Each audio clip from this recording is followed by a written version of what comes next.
Hallo, in diesem kurzen Video möchte ich eine weitere Neuerung im Service Pack 2 zeigen. Und zwar geht es hier um den Bereich der Skizze. Das heißt, ich möchte hier eine Skizze erzeugen und es war ja immer wieder die Frage, wie kann ich diese Skizze einfach schließen.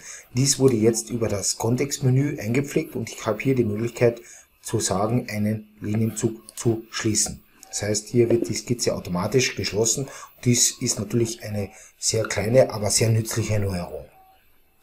Weiters wurde hier bei der Spurverfolgung die Möglichkeit geschaffen. Das heißt, ich kann hier die Möglichkeit, wenn ich auf einen Punkt länger drauf bleibe, 1-2 Sekunden, dann wird dieser Punkt hervorgehoben und dieser Punkt wird dann für die Spurverfolgung genutzt.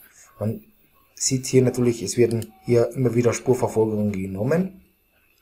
Nur ist es so oft, dass man einfach einen bestimmten Punkt haben will und dies kann man hier wesentlich einfacher gestalten. Und wiederum kann ich hier diesen Linienzug schließen. Dies war ein sehr kurzes Video, aber mit zwei kleinen und nützlichen Punkten.